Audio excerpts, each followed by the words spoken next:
Next TRC 08 TRC 08 என்னன்னா நம்ம TRC 07A ஏதாவது மாடிஃபிகேஷன் ஏதாவது ரெக்டிஃபிகேஷன் தேவைன்னா அந்த ஆஃபீஸர் இந்த ஃபார்ம்ல போய் மாடிஃபை பண்ணுவாரு. சரிங்களா? டிஆர்சி 07A என்னன்னு பார்த்தோம் நம்ம அண்டர் எக்ஸிஸ்டிங் லா வேற ஒரு லால உள்ள டிமாண்டை இந்த ஜிஎஸ்டி லால ஒரு ஆர்டரா கிரியேட் பண்ணி அவர்கிட்ட கேட்கக்கூடியதுதான் இது. ஃபார் எக்ஸாம்பிள் சர்வீஸ் டாக்ஸ்லயோ எக்ஸைஸ்லயோ அவருக்கு டிமாண்ட் இருக்கு, வேட்ல இருக்கு, அவர் வந்து இப்போ அதே பேன் வச்சு ஜிஎஸ்டி எடுத்திருக்காரு. ஸோ அப்படிங்கிறப்போ இந்த ஜிஎஸ்டியில அவர்கிட்ட இருந்து ரெக்கவர் பண்றதுக்காக இஷ்யூ பண்ணக்கூடியதுதான் டிஆர்சி 07A. அதுல ஏதாவது பாதி பணம் கட்டிட்டாரோ இல்ல ஏதாவது ரெக்டிபிகேஷன் பண்ண வேண்டியது இருந்தா டிஆர்சி 08A அந்த ஆபீசர் இஷ்யூ பண்ணுவாரு.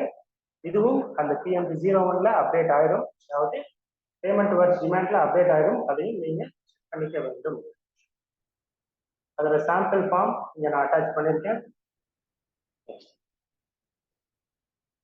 அந்த பேமெண்ட் டுவர்ட்ஸ் டிமாண்ட் எப்படி பாக்குறதுக்கா ஸ்கிரீன்ஷாட் வச்சிருக்கேன். இதுல பாத்தீங்கன்னா services ledger payment towards demand, அதுல போய் பாத்தீங்கன்னா அவுட்ஸ்டாண்டிங் டிமாண்ட் என்னென்னங்கிறது தெரியும்.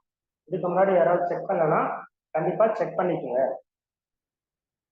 அதே மாதிரி எலக்ட்ரானிக் லயபிலிட்டி லெட்ஜர்லையும் நீங்க போய் பார்ட் 2ல பாத்தீங்கன்னா உங்களுக்கு எந்தெந்த எப்படி நீங்க normal liability ledger credit ledger பாக்குறீங்களோ அந்த மாதிரி உங்க டிமாண்டும் அக்குமுலேட் ஆகி வந்திருக்கும் பீரியட் வைஸ். ஓகேங்களா? இதையும் நீங்க செக் பண்ணிக்கலாம்.